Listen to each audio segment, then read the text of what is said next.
Je suis autorisé à rouler jusqu'à 70 km/h pour dépasser. Oui, réponse A. Non, réponse B.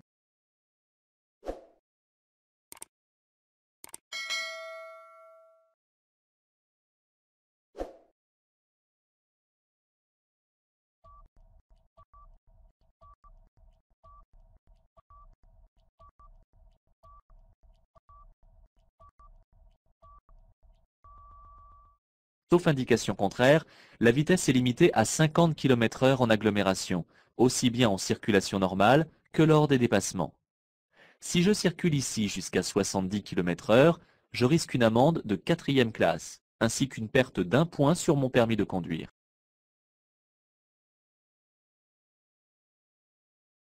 Dans cette situation, je me replace tranquillement dans la voie de droite. Réponse A. Je peux encore dépasser les 2 premiers véhicules. Réponse B.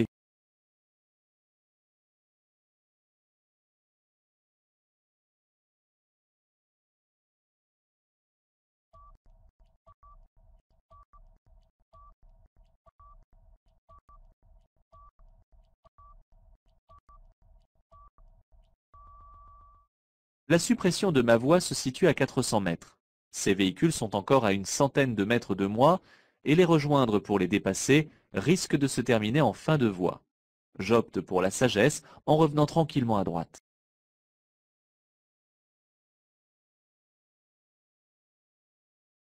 J'allume mon clignotant gauche. Oui, réponse A. Non, réponse B. Je dépasse maintenant. Oui, réponse C. Non, réponse D.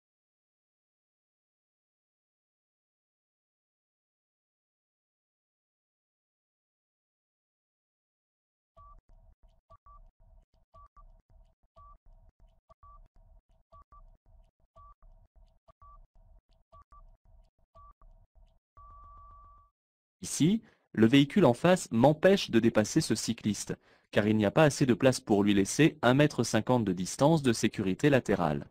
J'allume dès à présent le clignotant, tout en ralentissant, afin de bien communiquer mon intention.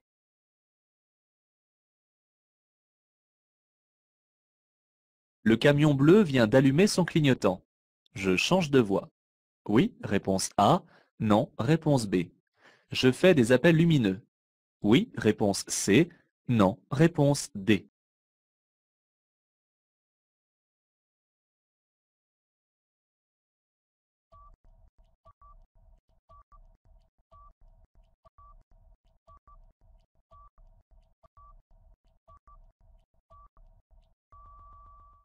J'ai un doute sur l'intention du conducteur du camion bleu. Va-t-il attendre mon passage avant de changer de voie? Aussi, je lui fais des appels de feu pour signaler ma présence car je suis dans l'impossibilité de l'aider dans son dépassement. En effet, un véhicule me dépasse et je ne peux pas me déporter à gauche.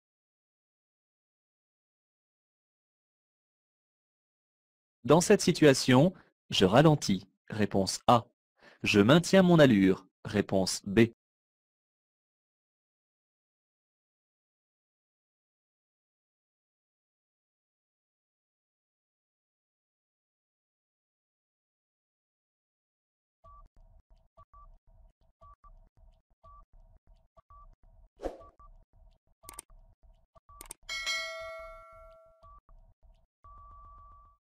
Lorsqu'on me dépasse ou lorsqu'on est sur le point de me dépasser, je ne dois ni ralentir ni accélérer. En effet, en changeant mon allure, je pourrais provoquer une gêne pour le véhicule qui me dépasse ou celui qui me suit. Je maintiens donc mon allure. Je dépasse. Oui, réponse A. Non, réponse B.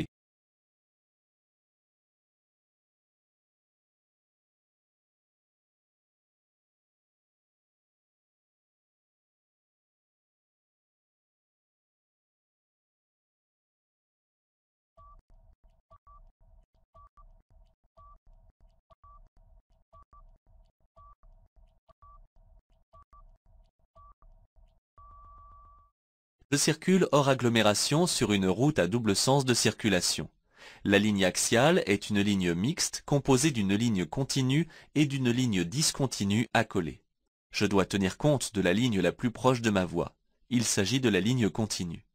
La signalisation m'interdit donc de dépasser.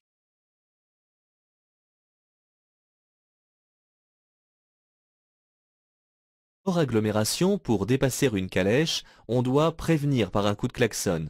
Oui, réponse A. Non, réponse B. Garder un espace de sécurité latéral d'au moins 1,50 m. Oui, réponse C. Non, réponse D.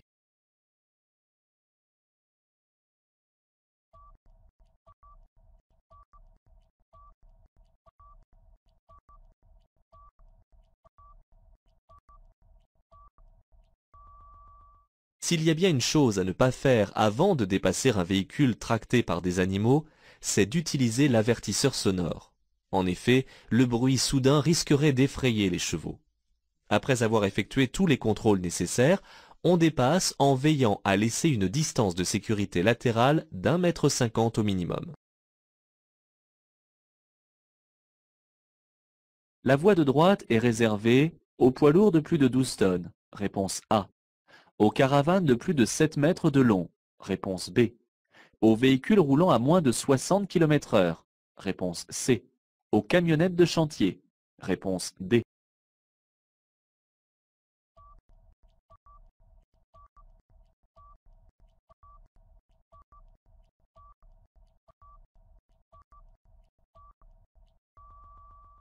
La voie de droite n'est pas exclusivement réservée aux seuls poids lourds ou attelages de grande longueur, mais à tous les véhicules ne pouvant atteindre à cet endroit une vitesse de 60 km/h. Cette voie est souvent aménagée sur les chaussées à pente difficile. Je m'arrête. Oui, réponse A. Non, réponse B.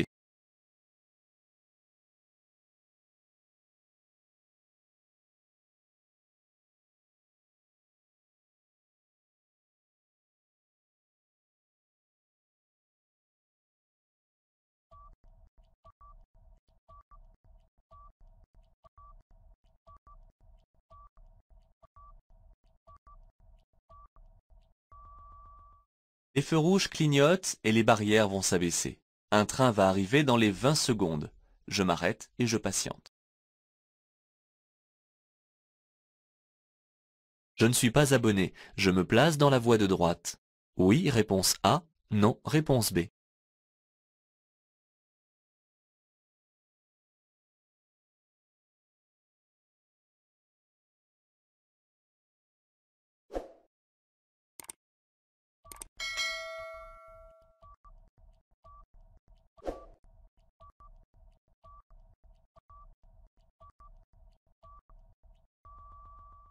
Je circule sur autoroute et j'arrive au péage.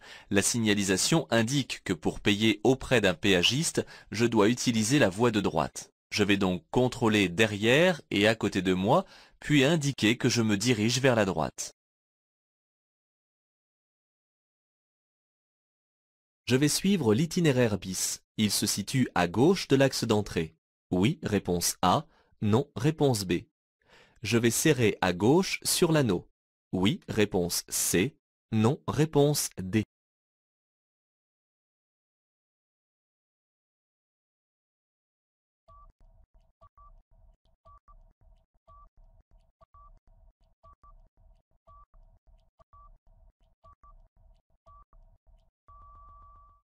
Si je trace un trait dans l'axe de ma voie sur le panneau, l'itinéraire bis se situe effectivement à gauche. Cela m'autorise à serrer à gauche dans l'anneau afin d'assurer la fluidité du trafic pour les entrées et les sorties des véhicules.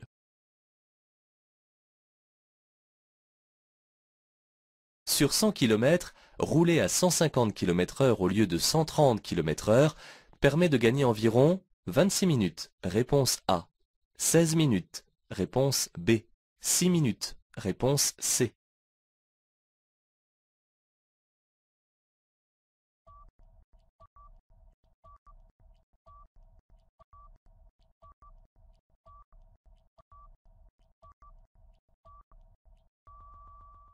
Contrairement à ce qu'on pourrait croire, rouler au-dessus de la vitesse limite ne permet pas de gagner beaucoup de temps. Sur 100 km, rouler à 150 km/h au lieu de 130 km/h ne permet de gagner qu'à peine plus de 6 minutes. Et encore, faut-il ne pas être ralenti en cours de route, sinon ce ne sont que quelques minutes de gagné. Le gain de temps ne peut donc pas être un argument cohérent au non-respect des limitations de vitesse. De plus, rouler à 130 km/h au lieu de 150 km/h économise du carburant et participe à une limitation des rejets polluants.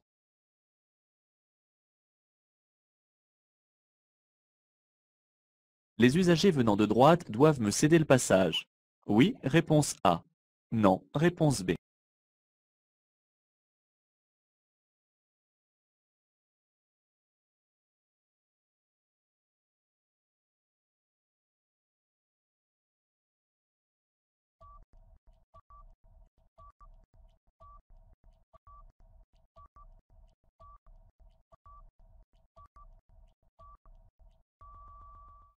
L'intersection est signalée par des balises de position. À elle seule, elle ne donne aucune indication quant au régime de priorité applicable ici. Cependant, l'intersection est à cet endroit gérée par un signal de stop, ainsi que le montre la ligne d'effet au sol et le panneau, que je peux distinguer d'où je suis. Je n'ai pas à céder le passage aux véhicules débouchant de droite, mais je reste néanmoins vigilant.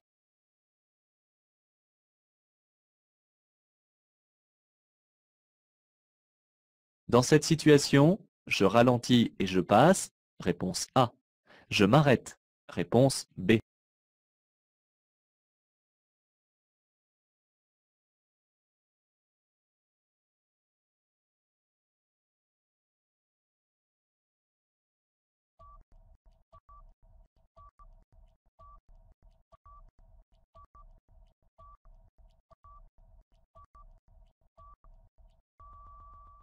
Un piéton est en train de s'engager sur la chaussée au niveau d'un passage piéton surélevé. Il attend de moi clairement que je m'arrête.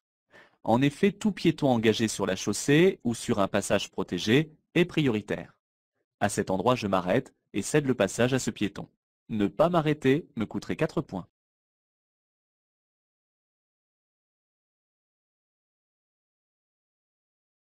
L'arrêt est obligatoire. Oui, réponse A. Non, réponse B.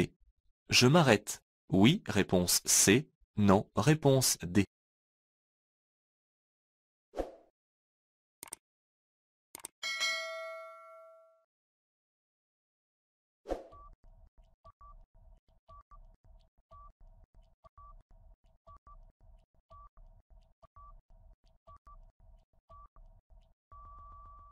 Je circule sur un chemin de terre et j'aborde une intersection régie par un panneau de céder le passage. L'arrêt n'est donc pas obligatoire, mais je dois céder le passage aux autres usagers. Un véhicule à traction animale arrive sur la gauche, je m'arrête car c'est un usager comme un autre.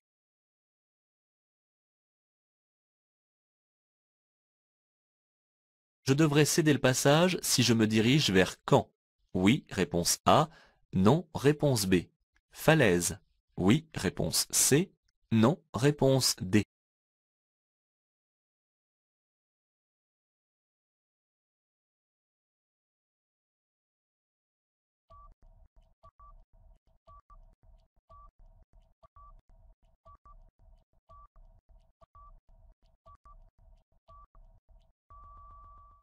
La signalisation m'annonce un carrefour giratoire à 300 mètres ainsi que la fin du caractère prioritaire de la route sur laquelle je circule, ce qui justifie la réduction de la vitesse dès à présent à 70 km/h. Quelle que soit la direction choisie, je dois céder le passage en abordant un carrefour giratoire.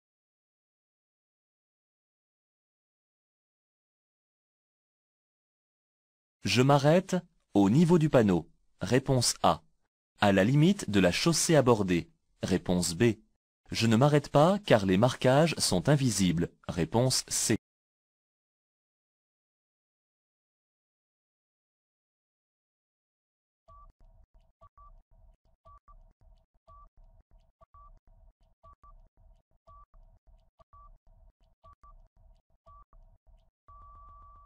Un stop doit toujours être respecté quelles que soient les conditions atmosphériques. Aujourd'hui, la neige recouvre la chaussée et ne permet pas de visualiser correctement les marquages peints au sol. L'arrêt doit toujours être effectué, si les marquages sont effacés ou invisibles comme ici, à la limite de la chaussée abordée. Il faut être prudent au moment de l'arrêt, le risque de dérapage est important.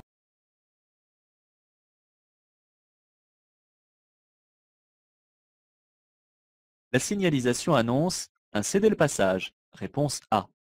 Un carrefour à sens giratoire. Réponse B. Une interdiction de tourner directement à gauche. Réponse C.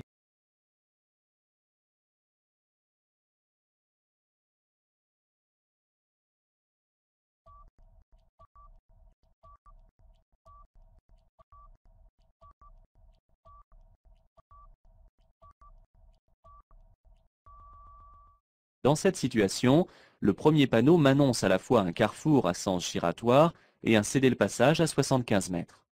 En effet, un carrefour à sens giratoire, signalé en tant que tel, est toujours muni de signaux de cédez-le-passage à chacune de ses entrées. Pour aller à gauche, je dois emprunter le sens giratoire par la droite.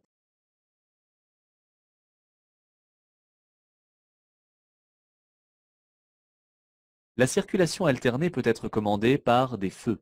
Oui, réponse A. Non, réponse B. Un technicien du chantier et son piquet mobile à deux faces. Oui, réponse C. Non, réponse D.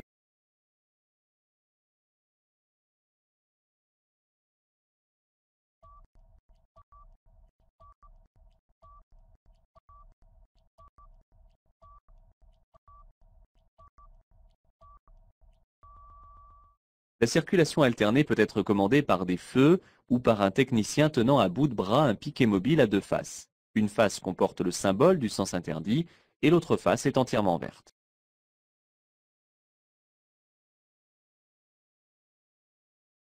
Pour passer les barrières de cette entrée de parking, je peux utiliser n'importe quelle voie. Oui, réponse A. Non, réponse B.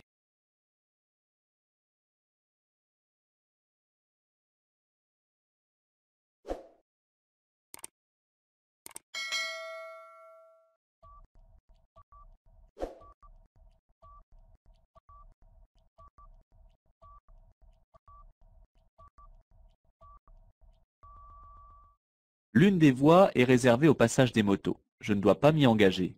Je peux utiliser toutes les autres qui ont une flèche verte.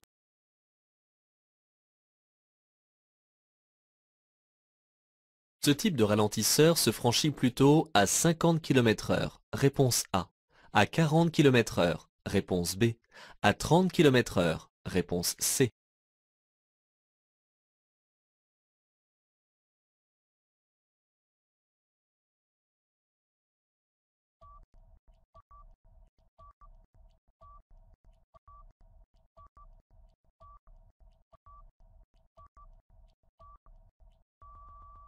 Un ralentisseur sert à faire ralentir les usagers du fait de l'environnement particulier. Cela peut être la proximité d'une école ou encore un passage pour piétons. La vitesse est souvent limitée par panneau à 30 km/h.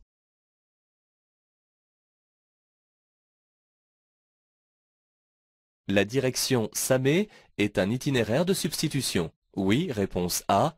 Non, réponse B.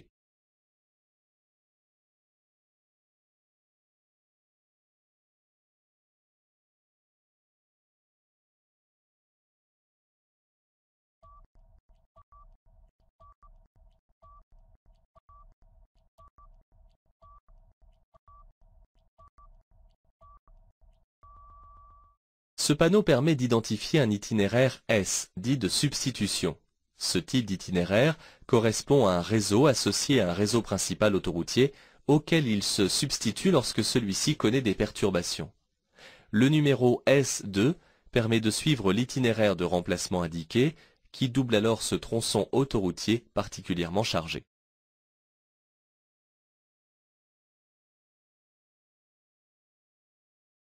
Je suis bien placé pour téléphoner. Oui, réponse A. Non, réponse B. J'allume le signal de détresse. Oui, réponse C. Non, réponse D.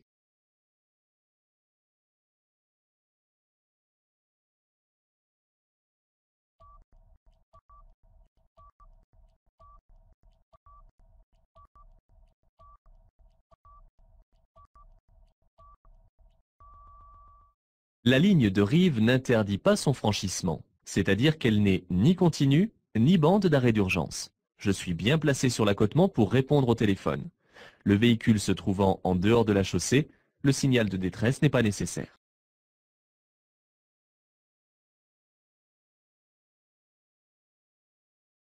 Pour stationner à droite, j'effectue ma manœuvre de préférence en marche arrière. Réponse A. En marche avant. Réponse B.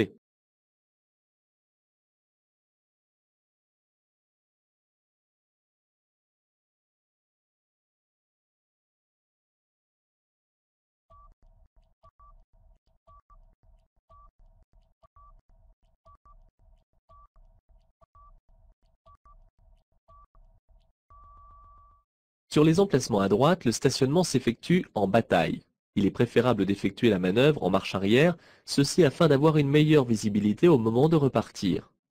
On trouve aussi ce type de stationnement sur les parkings des supermarchés. Dans ce cas, il est alors possible de stationner en marche avant afin de pouvoir déposer plus facilement les courses dans le coffre.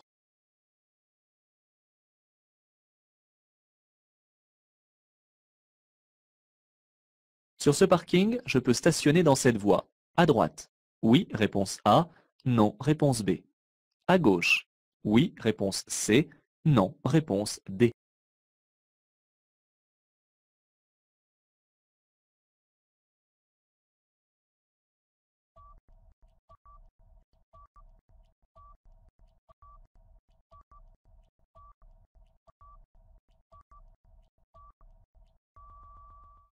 Sur un parking, je dois obligatoirement me garer dans les emplacements délimités, et non pas sur les voies d'accès. Le marquage au sol renforce cette particularité.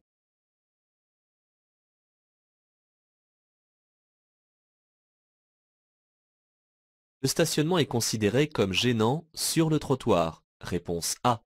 Sur un zigzag jaune. Réponse B. En sommet de côte sans visibilité. Réponse C. En virage sans visibilité. Réponse D.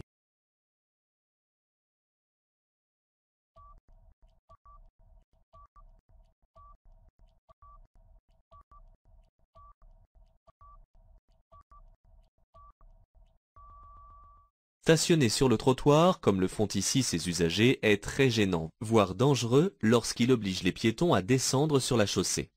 Le zigzag marque un emplacement réservé pour l'arrêt des bus. Un sommet de côte, un virage, une intersection sont des lieux où l'arrêt et le stationnement sont plus que gênants et sont considérés comme dangereux s'ils masquent la visibilité ou s'ils empiètent sur les voies.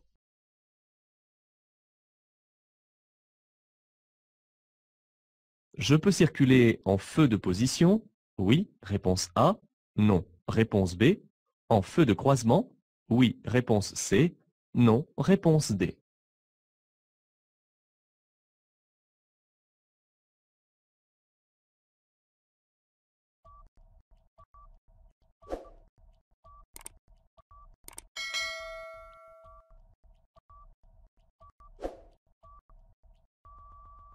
En agglomération éclairée, l'utilisation des feux de position seuls ou des feux de croisement est indifféremment autorisée. Cependant, il est plutôt conseillé de circuler en feu de croisement afin d'être bien vu, notamment des piétons.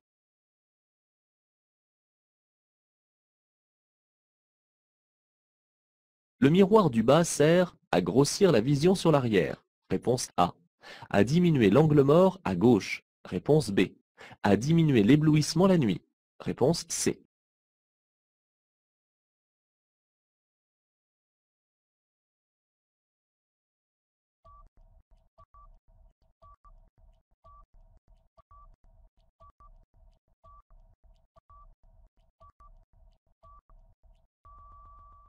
Certains véhicules sont dotés d'un deuxième miroir afin de pouvoir suivre le plus longtemps possible un véhicule qui dépasse.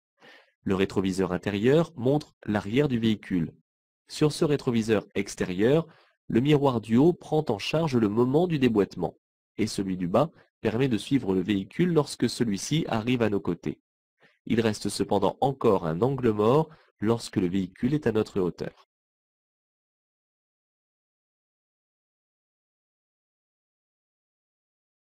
Des pneus sous-gonflés entraînent une usure prématurée. Réponse A. Améliore la tenue de route. Réponse B. Augmente la consommation de carburant. Réponse C.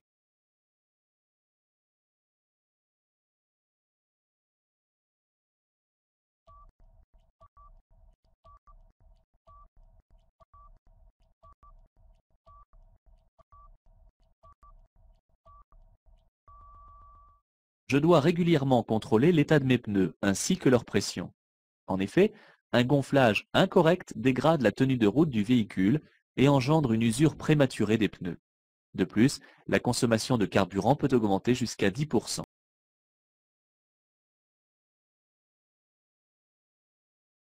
Lors d'un long trajet sur autoroute, je dois faire une pause d'un quart d'heure toutes les 2 heures. Oui, réponse A. Non, réponse B.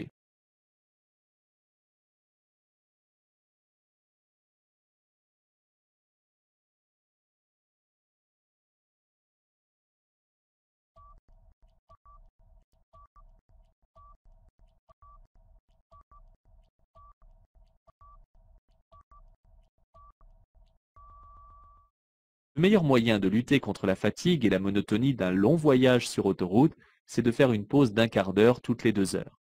Je rends ainsi le voyage plus sûr et plus agréable pour mes passagers. Les enfants pourront ainsi se défouler sur l'aire de jeu et retrouver leur calme pour la suite du voyage.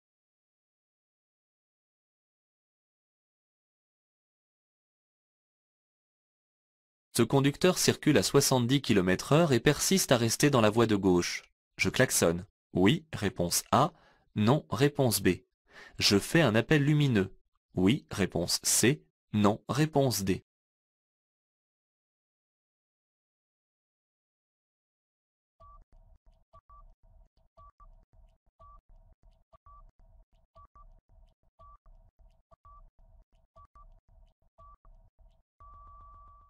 Ce conducteur circule à une vitesse inférieure à la mienne et persiste à rester dans cette voie. Il arrive qu'un étourdi ne s'en aperçoive pas.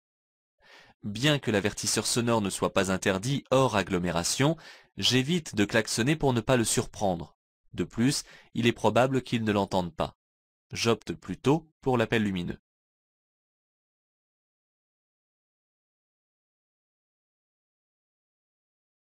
La vitesse est ici limitée à 110 km/h. Réponse A. À 130 km/h. Réponse B.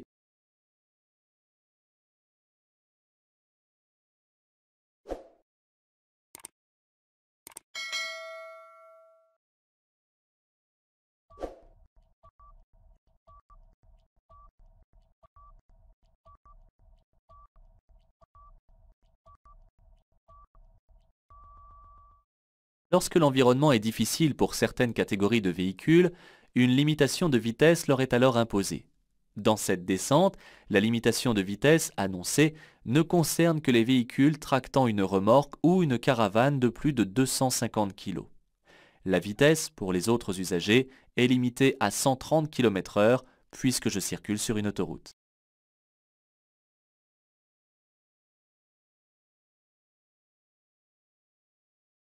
Je pourrais me rendre à Chabrerie en restant sur cet axe, puis en tournant à gauche. Oui, réponse A. Non, réponse B. En tournant à droite à la prochaine intersection. Oui, réponse C. Non, réponse D.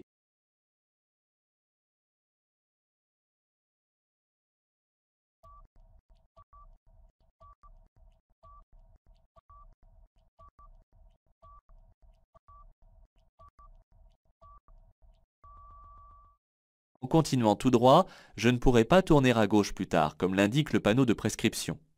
Pour me rendre à Chabrerie, je dois donc d'abord emprunter la voie de stockage à droite pour pouvoir aller à gauche. J'aurai certainement de plus à céder le passage avant de couper l'axe principal.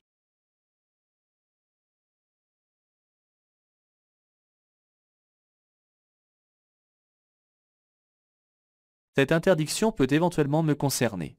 Oui, réponse A. Non, réponse B.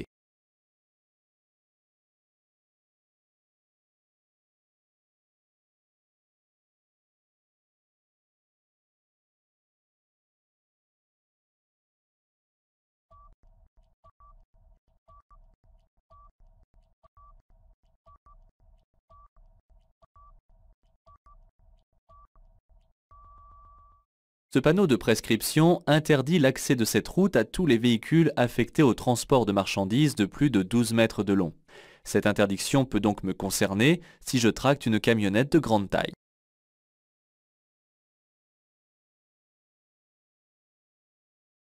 Je peux stationner comme le véhicule à droite. Oui, réponse A. Non, réponse B.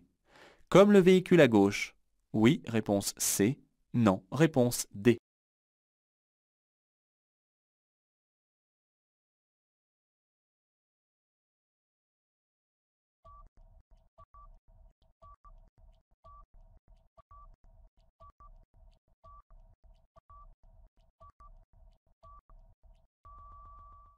Ces deux véhicules sont en infraction car il est interdit de stationner complètement ou à cheval sur les trottoirs. En effet, sauf signalisation contraire, les trottoirs sont réservés aux piétons.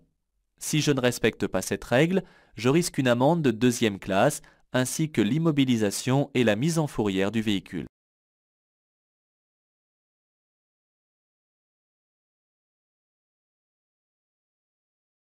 Pour déposer un passager, je m'arrête sur la voie centrale. Oui, réponse A. Non, réponse B. Sur la voie de droite. Oui, réponse C. Non, réponse D.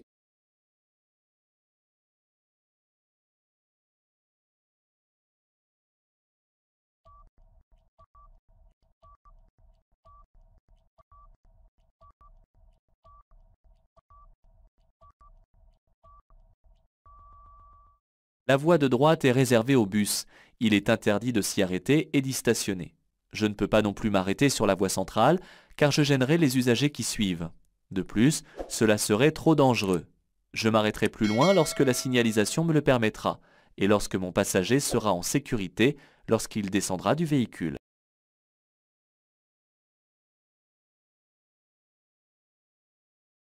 Après le panneau, je pourrai m'arrêter pour regarder le paysage. Oui, réponse A. Non, réponse B.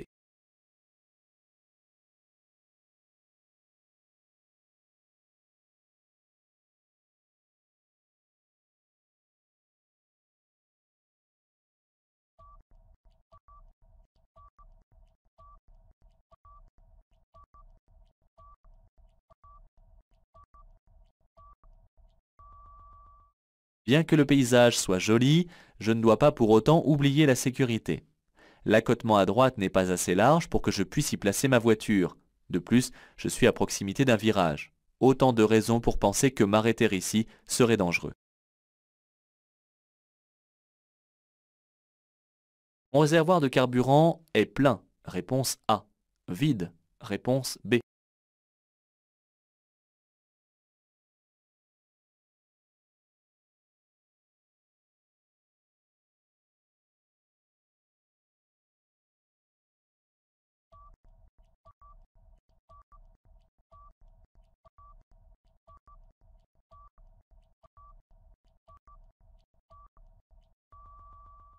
Empty pour un réservoir vide et full pour un réservoir plein. L'aiguille est placée sur le F. Mon réservoir est donc plein. S'il avait été vide, l'aiguille serait alors sur le E et le témoin orange de carburant serait allumé.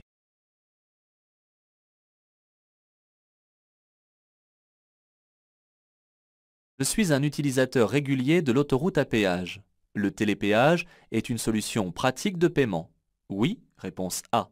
Non, réponse B.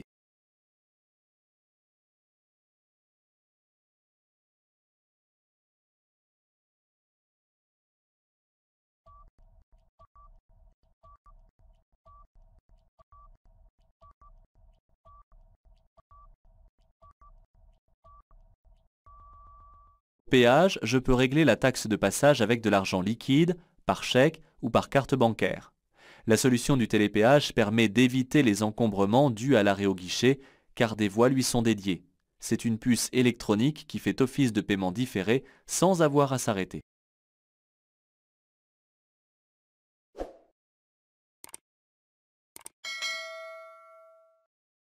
Utiliser la climatisation fait consommer plus de carburant. Oui, réponse A. Non, réponse B.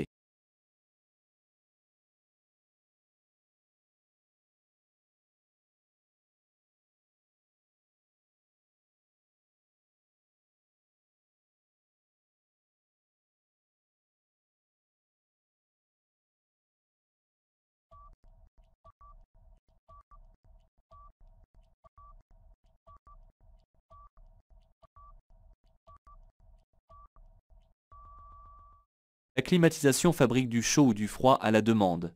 Cette fonction permet d'obtenir un bon confort de conduite, mais au détriment d'une surconsommation non négligeable. Lorsque la température intérieure est proche de la température extérieure, il est préférable de couper cette fonction.